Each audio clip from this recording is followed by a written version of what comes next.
Last class में हमने realistic period या रियलिज्म के बारे में पढ़ा और जो नेक्स्ट जो हमारा जो स्टेज है या नेक्स्ट पीरियड है वो है नेचुरलिस्ट पीरियड या नेचुरलिज्म। तो ये नेक्स्ट जो था हमारा नेचुरलिज्म था, हमने यहाँ पे छोड़ा क्लास को। तो नेचुरलिज्म और रियलिज्म में बहुत बारीकी बात करें तो रियलिज्म हमने पढ़ा था कि रियलिज्म में आप ह्यूमन लाइफ और ह्यूमन एक्सपीरियंस को प्रेजेंट करते हो। जब हमने रियलिज्म में पढ़ा, मैं लिखता हूं, देखो, एक तो आप किसको प्रेजेंट करते हो, ह्यूमन लाइफ और ह्यूमन एक्सपीरियंस। ह्यूमन लाइफ और ह्यूमन एक्सपीरियंस को क्या करते हो, प्रेजेंट करते हो। और you present life as really it is, और आप क्या करते हो, लाइफ को जैसी है वैसी ही प्रेजेंट करते हो। You present life as it really is, जैसी ये वास्तव में है वैसी की वैसी आप लाइफ को प्रेजेंट करते हो, ह्यूमन लाइफ और ह्यूमन एक्सपीरियंस को बताते हो। ठीक है, दिस इज रियलिज्म। और रियलिज्म की एक्सट्रीम फॉर्म जो है उसे कहते हैं नेचुरलिज्म। रियलिज्म जो है उसकी एक्सट्रीम फॉर्म क्या है, नेचुरलिज्म है। आप समझ देखो, जैसे हमने डार्विन की बात करें तो डार्विन के जो फॉलोअर थे, पोस्ट डार्विनियन थे, वो डार्विन के जो पोस्ट फॉलोअर थे या पोस्ट डार्विनियन पीपल थे, उनका ये मानना था कि man is nothing but higher order of animal. Man is nothing but, और आदमी कुछ नहीं है बल्कि क्या, but a higher order of animal. Animal का थोड़ा सा विकसित रूप है। ओके, जो डार्विन के फॉलोअर है या पोस्ट डार्विनियन है वो मानते हैं कि आदमी जो है जानवर का ही रूप है। ओके, तो जो एनिमल्स के अंदर जो इंस्टिंक्ट होती है, जो भी एनिमल्स के अंदर इंस्टिंक्चुअल ड्राइव्स होती हैं, एनिमल के अंदर जितनी भी इंस्टिंक्चुअल ड्राइव्स होती हैं वो भी ह्यूमन के अंदर होती हैं। जैसे आदमी जैसे एनिमल के अंदर जो है ड्राइव फॉर पोजीशन होती है, हंगर होती है, ग्रीड होती है, ड्राइव फॉर सेक्स होती है, लस्ट होती है। तो ये सारी कैरेक्टरिस्टिक आदमी के अंदर होती है, but we don't disclose them in public. हम पब्लिक उसको डिस्क्लोज नहीं करते। डार्विन ने कहा कि आदमी जो है उसके अंदर जो भी इंस्टिंक्ट होती है, हेरिडिटी से आती है, एनवायरनमेंट से आती है। ओके, तो हर आदमी के अंदर इंस्टिंक्ट होती है और उन जो इंस्टिंक्चुअल ड्राइव्स जो हैं, hunger, lust, hunger for position, lust for sex, hunger for sex, ये सारी ग्रीड है, हंगर, ये सारी जो इंस्टिंक्चुअल ड्राइव्स जो हैं उनको आप लिटरेचर में प्रेजेंट कर रहे हो, तो वो आपका नेचुरलिज्म। तो ये रियलिज्म से भी कदम ऊपर है। ठीक है, यानी रियलिज्म की एक्सट्रीम फॉर्म है। समझ में आया? देखो, ये बात करें तो डार्विन के फॉलोअर मानते हैं कि human being is just a higher order of animal.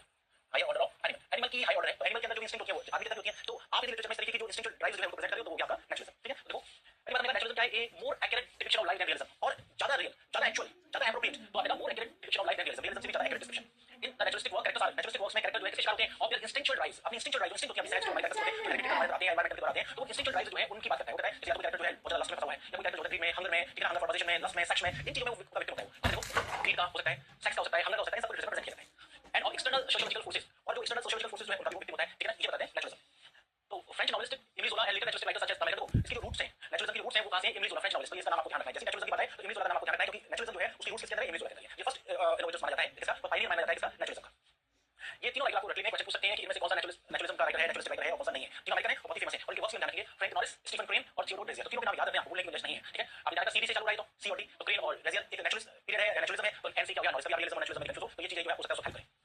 उसके बाद आपका मॉडर्न लिटरेचर, मॉडर्न लिटरेचर जो है 1914 से 1939 तक का पीरियड है मॉडर्न लिटरेचर माना जाता है। में era between the two world wars, दो वर्ल्ड वॉर के बीच में 1914 1939 आपको पता है first world war second world war, तो उनके बीच का जो era है उसको मॉडर्न पीरियड माना जाता है। ये इकोनॉमिक सारे यहाँ पर सब एलिमेंट्स नहीं है, मैंने लिख दिया। अब आपको ये ध्यान रखना है कि भाई जो ग्रेट डिप्रेशन है ये कब मॉडर्न एज में आया था। ठीक है, ये 1929 से 1939 तक आता, तो ये कब किस पीरियड में था, मॉडर्न एज में। तो इकोनॉमिक डिप्रेशन बिगिंस इन 1929 और 1939 तक।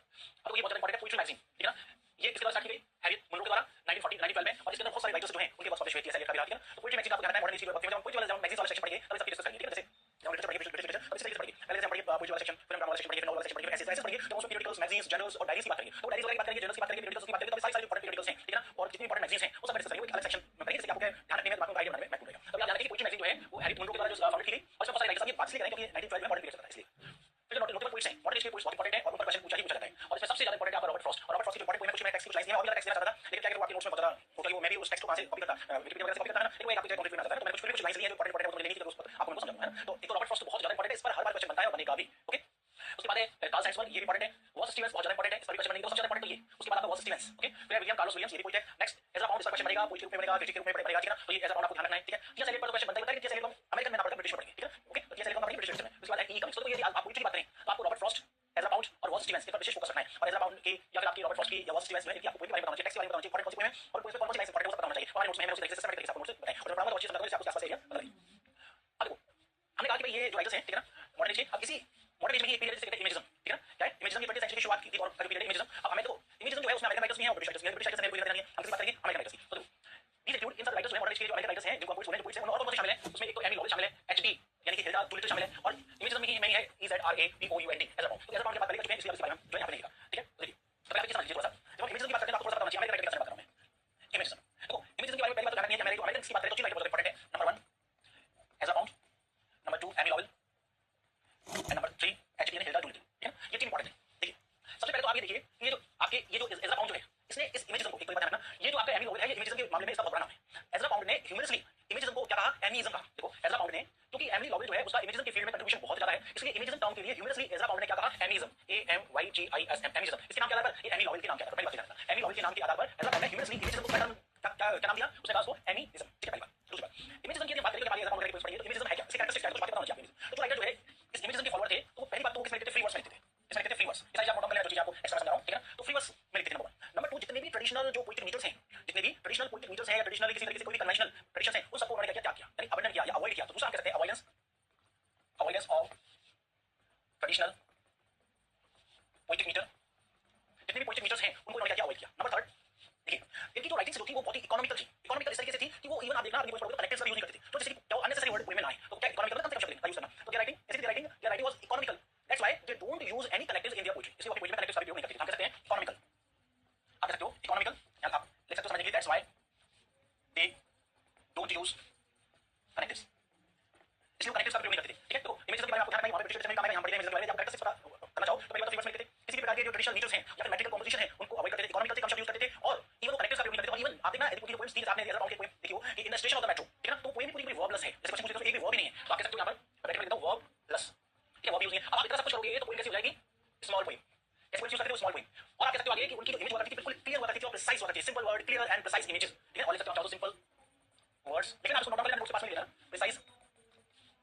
वगैरह, ठीक है, 70 लेवल्स किस तरीके से डिस्ट्रीब्यूट होते हैं। तो जापानीज जो ट्रेडिशन है केवल 70 लेवल वाली जो पोएम लिखो उसका वेरिएशन है, बहुत ही छोटी सी पोएम है, वर्बलेस है, अननेसेसरी कनेक्टेड को हटा दिया गया है, बिल्कुल क्लियर और प्रिसाइज इमेज का प्रयोग किया गया है, ठीक है, फ्री वर्ड्स में लिखा गया है। अब 40 लाइन की पोएम वर्बलेस हो, कनेक्टेड हटा दिए गए हो, इसका मतलब किसी भी प्रकार की जो ट्रेडिशनल मेथडल कंपोजिशन है उनको अवॉइड किया गया है, ठीक है। तो ये इमेजेस पोएट्री होती है, उसकी कैरेक्टरिस्टिक होती है, राइट। तो आपको पहले तो ये बात ध्यान रखना है, अमेरिकन राइटिंग में इमेजिज्म पीरियड में मॉडर्न एज चल रहा है, ठीक है। आप कहते हो मॉडर्न एज का ही एक सब genre है इमेजिज्म, इमेजेस पीरियड, ठीक है। इसके अंदर यदि अमेरिकन राइटर्स की बात करें तो कौन-कौन है? एक तो आपका एचजी वेल्स है, एक आपका जो एज़रा पाउंड है और एक आपका एमी लॉवेल है। एमी लॉवेल का नाम ऐसे क्या रखना है कि एमी लॉवेल बहुत डोमिनेटिंग, बहुत ही पॉपुलर, बहुत ही फेमस राइटर थे इमेजिज्म के फील्ड में। तो एज़रा पाउंड जो है उसने ह्यूमरसली एमी जो आपका इमेजिज्म है उसको एमीइज्म लिखा है, ठीक है। और इमेजिज्म की कैरेक्टरिस्टिक हमने देखी है भाई कि फ्री वर्ड्स का यूज करते हैं और ट्रेडिशनल पोएट्री को अवॉइड करते हैं, इकोनॉमिकल होते हैं वो, ठीक है, कम शब्दों का प्रयोग करते हैं, ठीक है ना। तो इसीलिए जो है उनके जो वर्क्स हैं उसमें वो क्या करते हैं, कनेक्टेड का यूज नहीं करते, स्मॉल पोएम्स होती हैं, ठीक है, simple words, precise and clear images का प्रयोग करते हैं। सारी चीजें आपको इमेजिज्म के बारे में ध्यान रखनी है, राइट। नाउ आगे among the major writers of prose fiction, अब प्रोज की बात करें, मॉडर्न प्रोज राइटर्स की बात करें तो देखो Sinclair Lewis, Gertrude Stein, F Scott Fitzgerald important है, विलियम फॉकनर बहुत इंपॉर्टेंट है, अर्नेस्ट हेमिंग महा इंपॉर्टेंट है, बहुत ही ज्यादा इंपॉर्टेंट है, ठीक है ना। इसके अलावा जॉन स्टेन, देखो अब मैं कह रहा हूं कि सिंथिया लेविस मैंने आपको फोकस नहीं किया, इसका मतलब ऐसा नहीं कि इंपॉर्टेंट नहीं है, इसका मतलब ये हुआ कि सिंथिया लेविस के, जॉन स्टेनबैक के, ठीक है, गर्ट्रूड स्टेन की कुछ बातें, कुछ टाइटल्स और कुछ रिलेटेड कुछ इंपॉर्टेंट बातें हैं वो मैं उन्हें क्वेश्चन पूछ सकते हैं। ऐसा होता है इस पर पूछेंगे तो बात इंपॉर्टेंट है, एक बात को हम डिस्कस करेंगे, ठीक है, और वो जो उसके टाइटल्स हम डिस्कस करेंगे, इससे रिलेटेड इंपॉर्टेंट बातें हम डिस्कस करेंगे, लेकिन इनको आप जो है शॉर्ट में कर सकते हो। मेरा कहना है कुछ चीजें पढ़ के आपका काम चलेगा, वैसी चीजें पूछ लेंगे और ज्यादा अंदर से पूछ लेंगे तो इसलिए पूछ लेंगे आप उसको छोड़ दें। लेकिन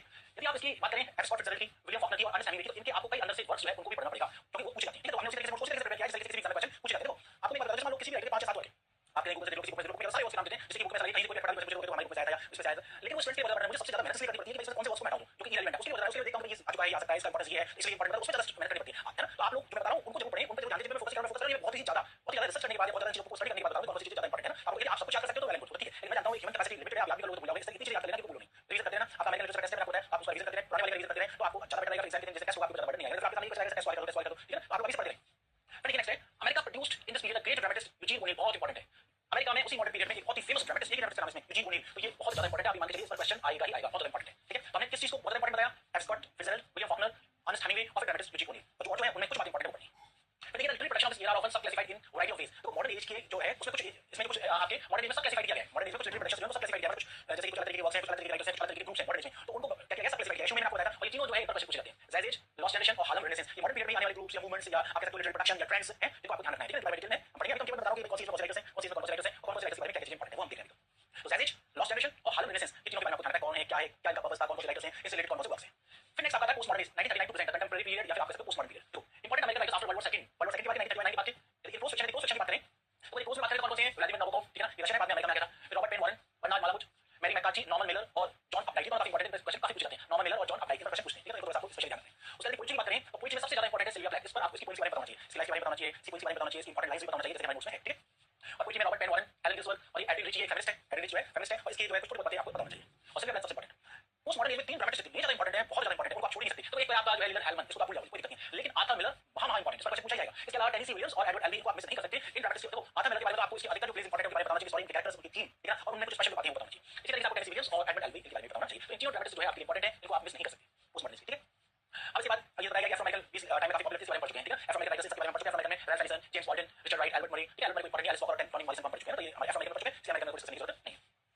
फिर अब हम इस बारे में डिटेल में आते हैं, हम स्टार्ट करते हैं अमेरिकन रेनेसेंस, क्योंकि कॉलोनियल पीरियड में और अर्ली नेशनल पीरियड में जो राइटर इंपॉर्टेंट थे और उनके कुछ वर्क से उन्हें डिस्कस करिए। अब हम स्टार्ट करते हैं अमेरिकन रेनेसेंस। और अमेरिकन रेनेसेंस की राइटर डिटेल करते हैं, कौन सा राइटर क्या है, उसमें क्या है। तो सबसे पहले बात करते हैं नथानिएल हॉथॉर्न, ठीक है, बहुत ही इंपॉर्टेंट राइटर है नथानिएल हॉथॉर्न, और इसका जो वर्ल्ड फेमस नॉवल आपको सबने नाम सुना है स्कारलेट लेटर, ओके। देखो born in Salem Massachusetts US, ठीक है, इनका जन्म जो है कहां पर हुआ है, सेलम में हुआ है, और सेलम का है मैसाचुसेट्स, ठीक है। देखो तो 1620 में आपको पता है, कुछ चीज समझिए कि आपको बैकग्राउंड क्लियर होगा। 1620 में आपको पता है कि पिलग्रिम फादर्स जो है आए, ओके। जब पिलग्रिम फादर्स आए तो उस वक्त जो पिलग्रिम फादर, ये जो हमारे नथानिएल हॉथॉर्न है, इनके फोर फादर्स जो थे, नथानिएल हॉथॉर्न के फोर फादर, उन पिलग्रिम फादर्स के साथ जो है कब आए थे, वो अमेरिका में, ठीक है। यानी ग्रेट ग्रेट ग्रेट ग्रैंडफादर्स जो थे वर प्यूरिटन्स, ठीक है, वो प्यूरिटन्स थे, and they came from England with the Pilgrim Fathers on the ship Mayflower ship में आए थे, ठीक है। इसलिए पहली बात उनकी ये जो आपको इनकी जो बताना चाहिए फोर फादर्स, और इन्हीं के फोर फादर्स में one of his forefathers, ठीक है ना, one of his forefathers was one of the जजेस ऑफ सेलेम विचक्राफ्ट ट्रायल। क्या नाम मैं आपको बताता हूं, ये नाम आपको दिमाग में, एक है SALEM, sorry Salem WITCH witchcraft या विच कह सकते हो, सेलम विचक्राफ्ट या विच ट्रायल्स। अब ये क्या है, चीज समझो, ये टाइम है 1692 से 1693 का, यानी 17वीं सेंचुरी, ठीक है। 1692 से 1693 के बीच में नथानिएल हॉथॉर्न के पूर्वज, ठीक है, उनके पूर्वजों में से एक, ओके, जो एक सेलम विचक्राफ्ट या सेलम विच ट्रायल्स में एक जज थे। अब आप इस शब्द को समझो, सेलम विचक्राफ्ट ट्रायल। 17वीं सेंचुरी में क्या था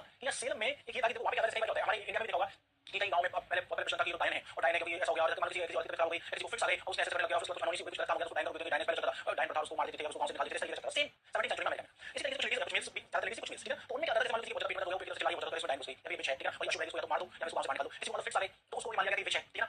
तो जो भी जिनके कारण को ऐसा लगता है ज्यादा हो रहा है, ज्यादा नुकसान हो रहा है, लोग मर रहे हैं, कुछ भी हो रहा है, ठीक है, जो उनका इन्फ्लुएंस बहुत ज्यादा नेगेटिव आ रहा है, तो उनके ऊपर ट्रायल होता है, ट्रायल के बाद उनको सजा दी जाती है, भैया उनको मारने की सजा दी जाती थी, या कोई और पनिशमेंट दिया जाता था, या आउटकास्ट कर दिया जाता था, या फिर कहते हैं सिटी जो आउटस्कर्ट्स में रहे, फॉरेस्ट में रहे, इस तरीके की सजा दी जाती थी। तो सजा देने के लिए जैसा पहले हुआ करता था, ठीक है।